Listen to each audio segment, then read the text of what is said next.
Hello, hello, hello. Welcome to this extra special episode of Random Trek, a podcast where we watch an episode of Star Trek and then we talk about it, and nobody listens to it. My name is David, and I guess this whole experience has left me feeling a little overwhelmed. Flying at Warp 10, evolving into a new life form, mating, having alien offspring with the captain, watching this episode of Voyager, wanting to claw my own eyes out.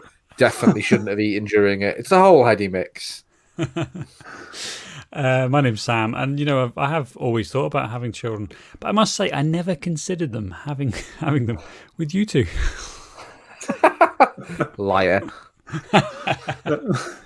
And I'm Joe, and I like to think that somewhere on hearing of the events of this episode of Voyager, Picard spilt his Earl Grey tea with indignation, and Kirk nodded approvingly. And Archer started a war with no provocation. Yes, welcome to Random Trek, where we talk about Star Trek because we want to, because that's what we do. This is basically what we should have done from the beginning. Never mind talking about all these other crap shows. The trouble is, no one wants to listen to Star Trek stuff. No. Or if they do, although saying that, there isn't a fucking good Star Trek podcast out there. Except ours. This week, we watched the season 2 episode of Star Trek Voyager, oft maligned, and watching this episode for good fucking reason. Yes. We watched episode 15, titled Threshold, which aired sometime in the past. I think it was somewhere around there, yeah. 97, maybe? January 96 it was. So I'm a big Voyager fan. I actually really like Voyager. It's probably my favourite one. Which I know is a controversial opinion on the internet. How dare I? But I'm not going to try and argue that this episode isn't total trash. It's well, we were talking about doing it, and my pick was to do. There's another episode in season 2 we were talking about doing. Although I can't for the life of me remember, because this episode has chased everything else out of my mind. There was the one at the end. I haven't quite. So I'm coming. That's right. Yeah, that's right. Joe selfishly hadn't watched 15 episodes of Star Trek this week. But Threshold is like, Voyager gets maligned a lot because I think it has more of these notorious episodes than any other series.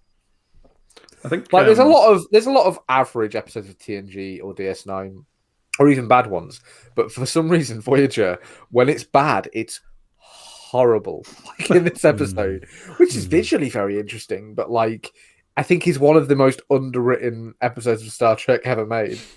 Yeah, I think because I'm watching through Voyager at the moment, so we were kind of like discussing doing an episode of Voyager, and it was like, just one that you notice and things, and kind of watching on Netflix, and I just saw the description of the episode was something like, Tom Paris breaks the warp threshold, and I'm like, well, that's going to go wrong. And then I texted you guys right at the start. It's like, oh yeah, he's going to break the warp, and Dave's just like, oh, brace yourself. Yeah. Oh, Tom Paris is in trouble again. What did you do this time? Have an affair and murder someone? No, that's a different episode. What did he break out as soon as I mentioned it? Different episode. This is the one. This is the one where he kidnaps the captain, and then they become lizards, mate, and presumably infect an entire ecosystem with the genetic product of that. It's the thing with Voyager that I think you are right. It does get maligned for the very good reason that most of the time the writers are just like, so we've got this idea.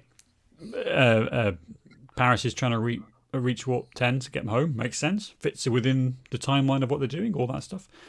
And they kind of have an ending in mind. That, he's going to turn into a fish. Like, okay, fine. Which is weird, but it's not out of the realms of possibility for Star Trek. But what the problem is, and this happens all throughout Voyager, is basically they just went, and middle, that's how we get there. There's no actual real content to get us to the point where we see that would be okay, except that it's as if they sat them down in the writer's room. It was January, whenever it was they made this. And they were like, oh, it's a really long weekend. I'm really tired. And someone was, oh, we'll do this. Great, that'll do. Oh, what are we going to do with the other characters? Yeah. Let's make like the makeup. because Let's make the makeup guys work for once. when That's you've got a basically what they cast did. of like you've got a bridge crew, like TNG is probably the best sort of the closest approximation to Voyager because it's takes place on a ship, etc. You've got a really big like regular. I know, shut up, Joe. You've got a really big regular cast, and what TNG frequently does is it like pairs the characters up, and they're all off doing their own things, or they're brought together in some larger plot. And in this, like even Janeway, like every character with the exception of Tom Paris and maybe the Doctor gets a fair amount to do. Everyone else is in like either the very beginning, the very end, or like nothing. Like Harry Kim has about 2 lines and Janeway mentions him once. Chakotay, I think, literally turns up at the end and says, "We'll let all these fish things just go their own way. That's fine." Yeah, I think he Tuvok says is the something along the same. lines of, "How am I going to record this in the log?" Yeah, like there's just nothing for any of these characters to do. And I think that's the reason that Voyager is quite maligned, I think, because the cast is good, but there are too many of these episodes that are like monolithic. They are like most of them are Tom Paris episodes, to be perfectly honest, or Harry Kim episodes later on. And like, oh, don't even fucking mention her. Yeah. It's like the final season of like TNG does this because like clearly all the actors are kind of moving on to different projects. 3 episodes from the end. It's an episode about Data's cat. Yeah, exactly. It's like so the last season of TNG kind of have it where it like literally focuses on one character. Like Picard's barely in the last season; he just like goes on holiday or something. Like he's sent him to Voyager. Joe. Yeah, he's too busy. But so they do it in like the last season. But this seems to kind of have it sort of a couple of times per like season, as if they were kind of like, we can't afford you all this week, so we're just gonna have an episode with just Torres. There we go, that'll do. I'm not even sure it's that because like, people are on set. I think it's just like it won't be. It's a weakness of the writing. I think, and like this isn't the Star Trek Voyager like big discussion. We'll save that for a different time after we've done every episode. But like, so let's get into talking about this episode a bit. I think maybe we talk about the plot because it won't take us very long. Yeah. So basically, they've discovered this new form of dilithium crystal. Love dilithium crystal. Just a great plot device. Nonsense words. Yes, the space mate go fast. Yeah, but they've got a new form of dilithium which they can basically like overdrive the engines to reach warp. It's NOS. 10. It's space NOS. Yeah, and like so straight away we get up against the idea of like warp speed. Not you're listening to a Star Trek podcast, you know what warp speed is, but it's so we've got this fantasy thing that's an even better version of it, which is going to enable them to do a fantasy thing, which they do all the time. But this is going to be a special one where they're going to be able to go super fast. Like straight away, we're on a little bit shaky ground, I think, in terms of like the substance for this. I had a question though, just quickly. In Voyage Home, don't they go back in time when they go fast? They go warp 9.9 or something. So, like, why have the rules changed? They do slingshot around the sun in Voyage Home. Which so I don't know if there's some kind of like it's to do with like the radiation from the sun and things. I think. Oh, okay. I guess I'll accept that. I think the isotronic radiation, which was infused into the dilithium matrix. Yeah, matrix. That's a good word. Dilithium matrix. We could write Star Trek. Bullshit, We're available if you want to get in touch. Discovery's dog shit. Well, you need us. So from there we get to see Tom Paris doing his like piloting thing. Now I love this part of his character. When he the flyboy part. He is like Tom Cruise from Top Gun. He fucking like gets off on the adrenaline, and this is Han Solo, isn't he? He's Han Solo. Yeah, absolutely. And this is like a thing that goes throughout it. Like later on, they build. This is before they build the Delta Flyer, isn't it? Spoilers, like Joe. Spoilers. Later on, Joe, they build like I've already forgotten. Basically, it's a shuttlecraft with a body kit on it. It's like someone's taken like a little hatchback and put like really big bumpers on it, and under it looks pretty cool. Let's yeah, not sure, be sure. But like anyway, so like he's really into like flight basically, and this is like a nice outlet of that for the character. and he's in, he's doing the simulation where he's trying to achieve this. And I did wonder about like the feasibility of the computer to be able to simulate. My question was, can't you just run a simulation on the computer? The computer can figure out in 2 seconds, and you don't need to sit in the holodeck. Like, oh, it worked, or it didn't work. Oh, well, if you change that, oh, look, it worked. No, we're going to go to the fucking holodeck. I can't jizz from a computer doing things I can't see. Holodeck. Oh, the other issue with this one, it goes so badly wrong in the holodeck, and yet they still decide to go ahead with the experiment anyway. Yeah. Well, but Paris died in the holodeck. He was gone, dead. The reason that hold on, Dave, hold on. The reason they need to do it in the holodeck because they needed a video to show the captain in the briefing room, which is it's all fine. Oh, great, we'll do it, no problem. which it's because it's one of those again weird things of like for visual reasons because it's TV they need to show Tom Paris flying the ship. I mean, surely just giving her a very very intelligent scientific woman data readouts and saying, well, this is the stresses that we managed. So again, the whole thing is just it's like again we're on shaky ground and it's been 10 minutes. TV meets this thing though, and like it is a TV show and they do need to show us this.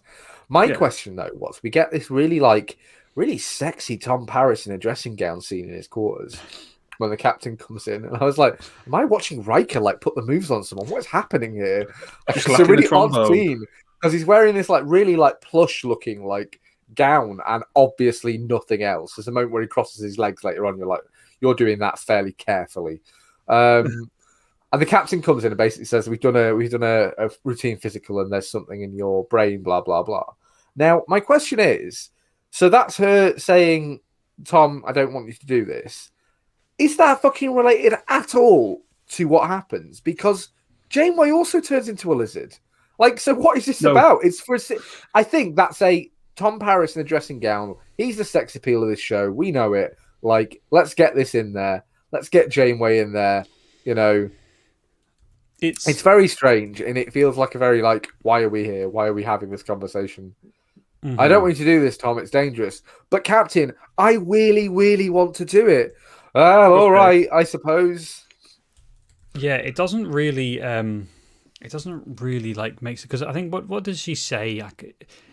She says something like 2% chance that something in his brain will rupture. She says you have a slight enzymatic imbalance in your cerebellum, and he's like, well, that's fine. I'll take my chance. The scene before, though, and this is where we get into like this bipolar Janeway stuff, which is a bit of a thing, and where genocide Janeway. Yeah, she says in the briefing when they first do the first and say, "Can we do this?" She says, "Yeah." She says, "The Wright brothers, Neil Armstrong, the other guy from the movie, Stephen Cochrane, who is the only aviation." Pioneer in the entire of history since 200 the Wright years. Brothers. The Wright brothers, Amelia Earhart because she was in an episode last week, and Stephen Cochrane because he was in that movie. Nothing else has happened. Nothing. But nothing. So she's like, you can fucking do this. Yes. You will be in the history books. And then 20 minutes later, has a chat with the doctor. The doctor's obviously like, well, there's going to be something, and says you can't do it. And then immediately, so that's what's one to it. And immediately she's like, all right, fine.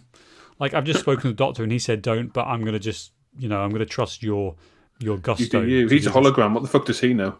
And then as you say, this guy's got some big dick energy. Maybe that will tilt the table in his favour this space flight. But then as you say, Dave, later on, they literally say, is there any connection to the enzymatic imbalance? Oh, no, nothing.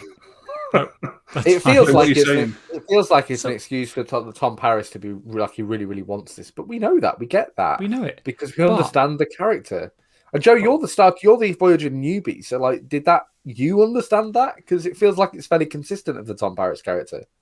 Yeah, I mean, he totally want to go on this, I don't know. The episode itself just seemed extremely strange right the way throughout. So I wouldn't say this stood out as like one point where I had a problem with. The entire thing's like that's stupid. That's stupid. That's stupid. That's stupid. But stupid. Oh, it's a fish. Great. It does hint to the sloppy writing because, it's Chekhov's Not him, the other one. It's Chekhov's enzyme imbalance. Like, why is it in there then? Why did we have it in the episode if you're just gonna I genuinely completely? think we need a like quarters scene between the captain and Tom Paris for whatever reason. Like, Yeah. get this guy in a dressing room. It's like they're setting up the whole thing about them having like offspring for the end or something stupid like Yeah. that. Oh That's what yeah, it that's. By the way, I guarantee if you Google that, you'll see some shit you don't want to see.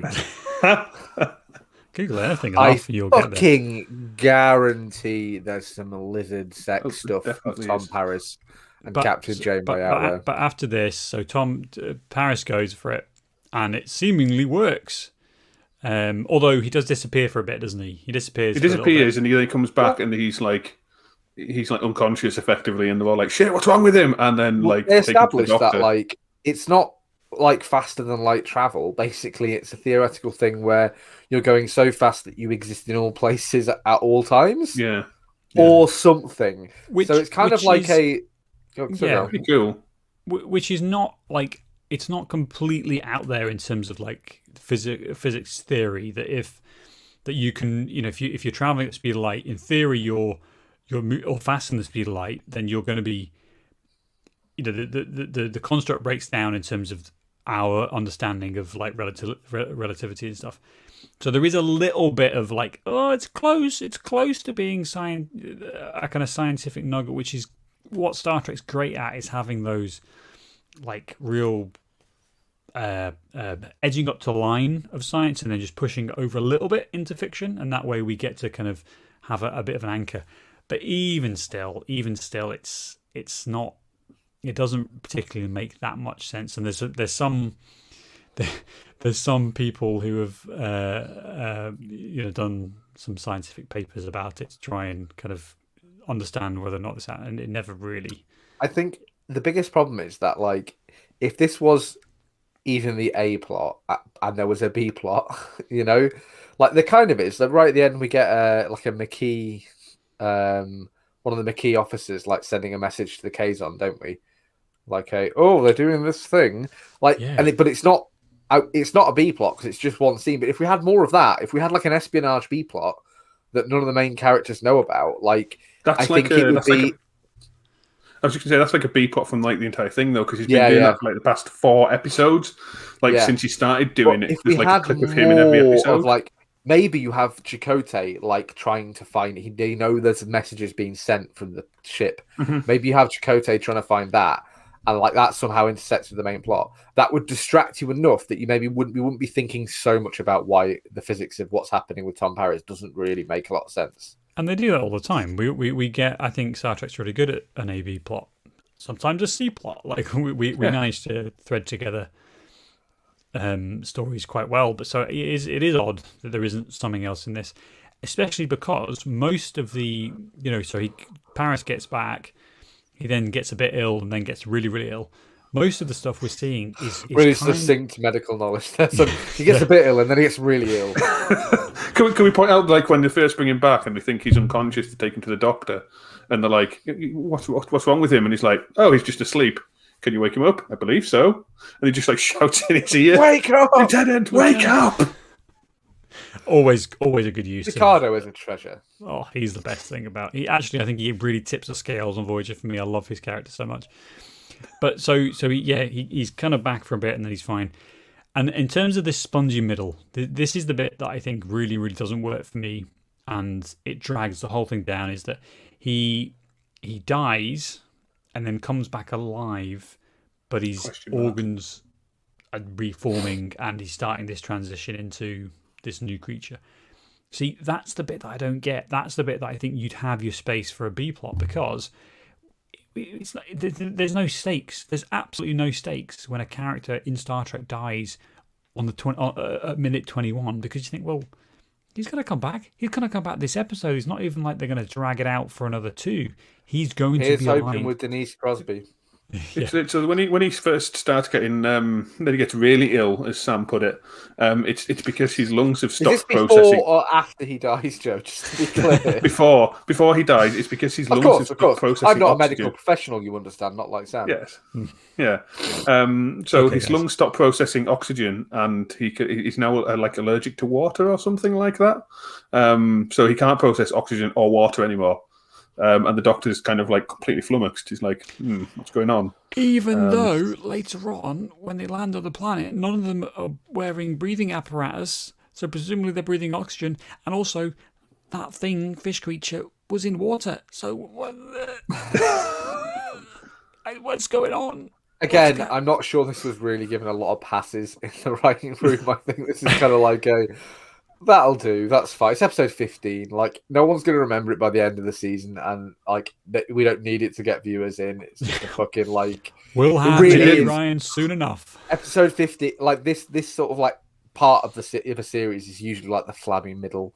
Like, you either go one or two ways. Some of TNG stuff, there's some really great mid-season episodes because they have the freedom to do like a one-off. It's when they roll out Sherlock and Moriarty. That's what happens in mid-season of TNG.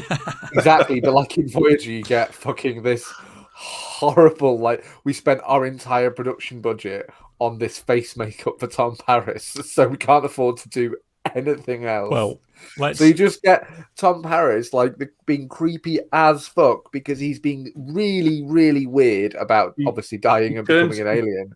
He turns into like a cross between Voldemort and Gollum. He really does. And he's like, Cass, give me a kiss. And the doctor's like... And she's like, yeah, no, I can't because, the atmosphere in there, I can't breathe it. Sorry. I mean, you're stunning, but yeah. I mean, let's not go too far. She is going out with Neelix. Obviously, she's only 2. Obviously, exactly. Obviously, her definition of beauty is very different than yours or ours.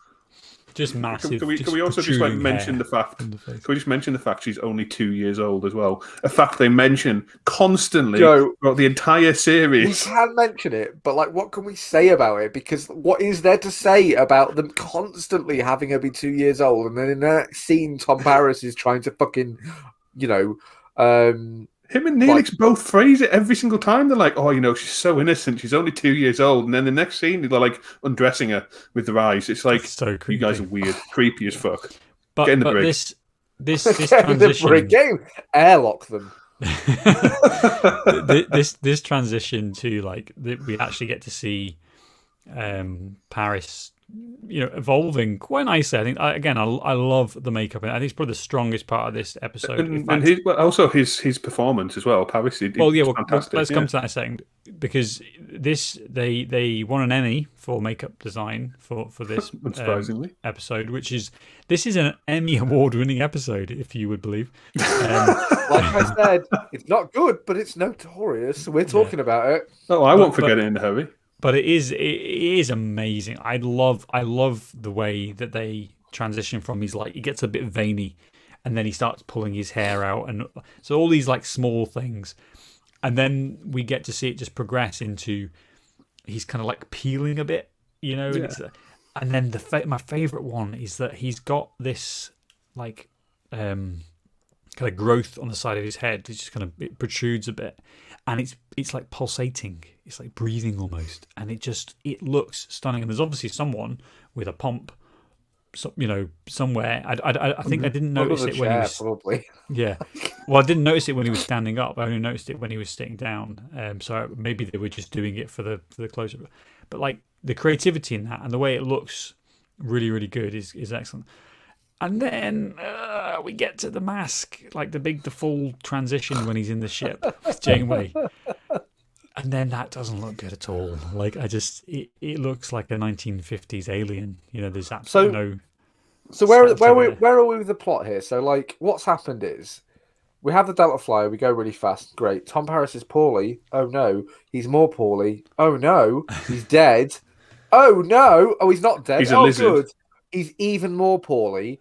And then he escapes, takes the captain hostage, and flees, and that is 45 minutes of your life gone.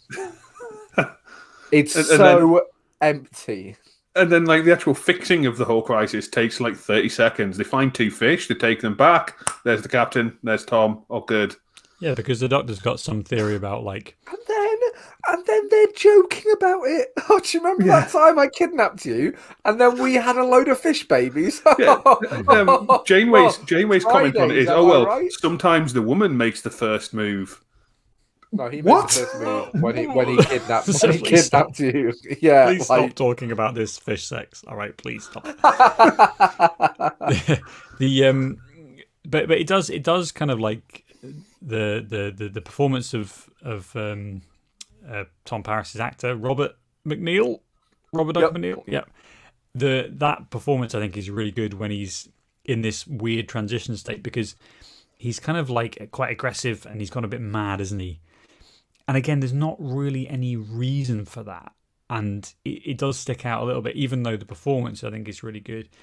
And it kind of goes back to that problem of like, oh, well, we need a little bit more. Like, what has turned him insane? Even if I think they'd send some alien, you know, in the bit where he goes to warp speed, and then we get to see some kind of like representation of a ethereal creature that basically allows him to like put something on it and say, this is the reason I've gone insane, is because of the creatures. I need to, maybe he's trying to find them or something to give a little bit more drive, and we just don't get any of that.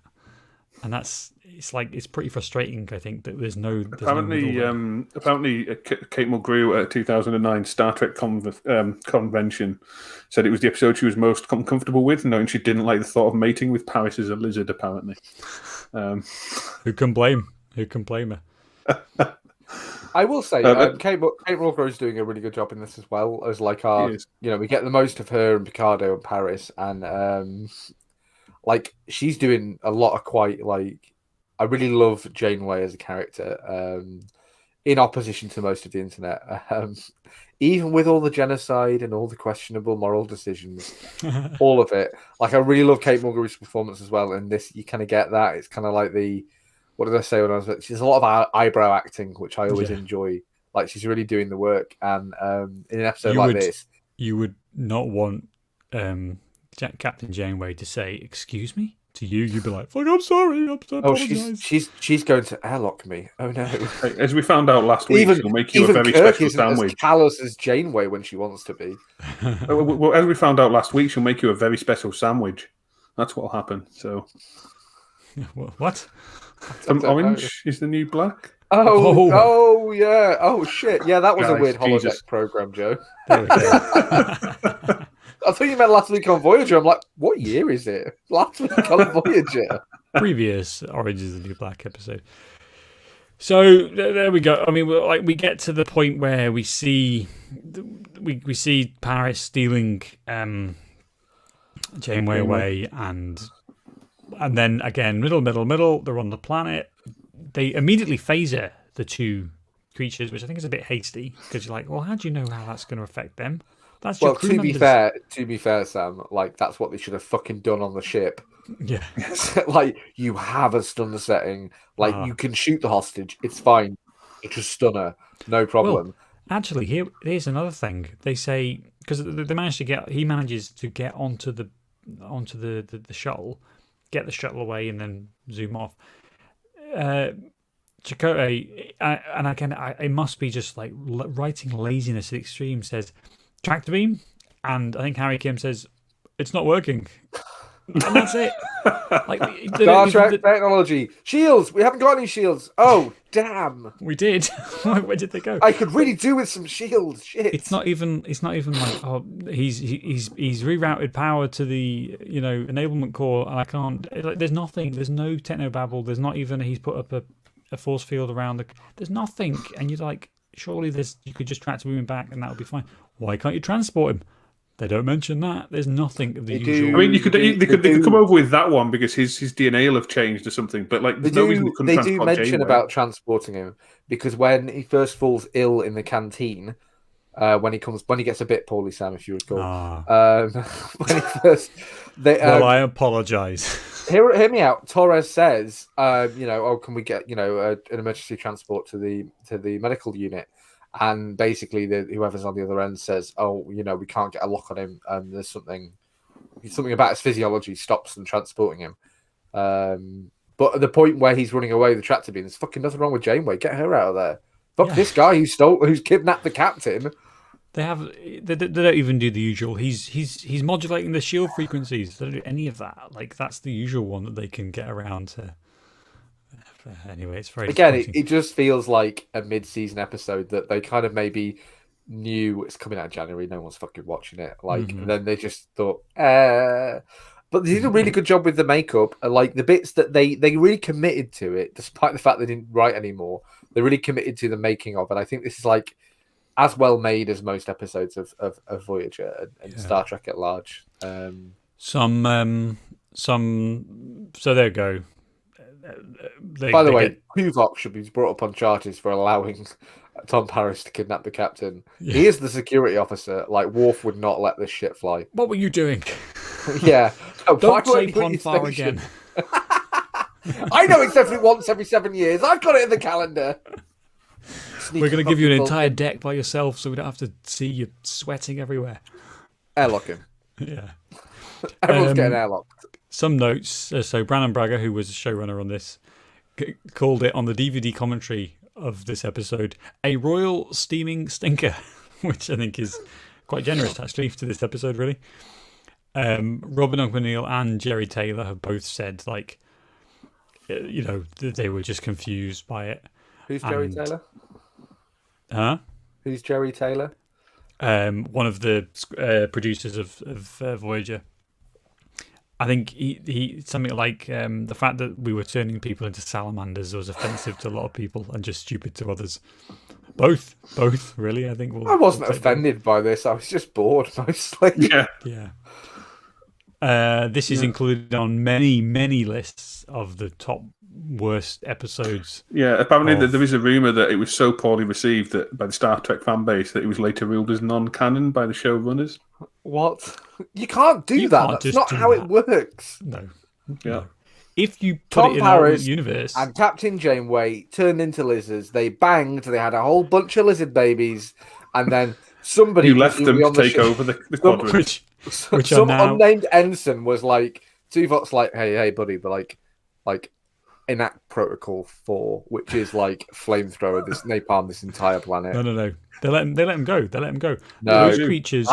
I cannot believe there is not like team of people on the ship, Sam, whose job it is to fucking clean up the fucking genetic seed that the bridge crew spread around this quadrant. We never see it, so it's not there. Nope. What happens? It's like bringing invasive. Shut up, Dave. Shut up. What happens is that these creatures are went off into that planet, that jungle planet. They found the humanoid life forms who were growing their crops, and these creatures destroyed them. They blighted the entire crop for that summer. They did the same next year. The humanoids all died because they couldn't eat anything. The ecological impact of these little bastards is unbelievable, and I can't believe that they didn't do exactly what you suggest, which is just napalm the entire forest. You really need to Cambodia this, you know? Yes. I'm joking, to be clear. It's been pointed out that we maybe say things occasionally that make us sound really right-wing and conservative. You say we. You say we, Dave. You say we, Dave. I just want to make clear that was a joke about the US carpet bombing Cambodia. Can I say that it was pointed out that you made a further comment on a different episode? Joe, it's our podcast, so we do things. I don't do things. Cabinet collective responsibility. That's exactly, Joe. You're fucking trying to shy away. I'm covering my own back. Final note on this, so people don't get distracted and start Googling us and telling us, our employers, about all of this. Good job, because I work for myself. Oh, we'll fire you. Don't worry. You'll fire yourself. There is a Tom Paris action figure for this episode, which is astounding because surely they would have known when it went out that it wasn't particularly popular, and someone decided to make an action figure. Notorious. It's It's notorious. Like, it sells. You know, it's a rather grotesque figure of him. It all comes back to the "fuck you, you'll buy it." It will, yeah. Nerds. it's him in his penultimate form when he's on the shuttle. But it does come with three little squid things, the little offspring, which is cute. Lovely. Oh yeah, it's disgusting. It's absolutely disgusting. But that's. Can I get a verbal agreement from the two of you that next time we do a random trek, we'll do a good episode? No, I refuse to agree to that. I think our next episode should be a Q episode. I think it needs to be a Q. Ooh, the DS9 Q episode. Sam will get there soon. I think it's quite early on, isn't it? Mm-hmm. Yeah, it's in the first season. If you'd watched it, Joe, if you'd got there, we could have got it for Voyager. But it's fine. Well, I offered to do that one, and you chose this one. I said we could do this one. Well, I take no responsibility. Then. I was, you should, because I was not party to that decision. When Joe said he was watching this episode, I was like, "Oh, good luck, mate." I mentioned this one. Sam said that'll be a good one. Sam said this would be a good episode to talk about with the words he used. So I think I'd rather watch the Kess from the Future episode than this. Sure. I don't know what that is, but I already don't want to watch it. I phrased it in such a way that Sam would know what I meant, but it wouldn't really spoil anything for you, Joe. It's fine. If I realise which one it is, I might just skip it. I won't, but I wish I did. No, you should watch it because I have thoughts. But well, that's our next random trek scheduled in for about 3 weeks when Joe's managed to get there. Oh, Sam, when you're off in June, we're just going to do Star Trek every week. Nice. Takeover, Star Trek Takeover. I like it. What I really want to know is this action figure of Tom Paris. Is it mentioned in the Star Trek episode of Toys That Made Us? That's what I want to know. No, it's. I want to know who made it and how much is it. Birthday present. They look to be about £13, but there's a lot of postage from America, so I don't like any of you that much, to be honest. So it's on Amazon for £67.89. Ouch. There you go. Right, let's end it there. Let's carry on our long voyage home. 75 years to go until we reach Earth, but I think we can make it one random trek at a time if we keep going. And don't try and break the warp threshold. Yes. No, don't do that. I've got it on eBay. Free postage, £13.96. There you go. That's £13.95 more than I want to pay. $13.99.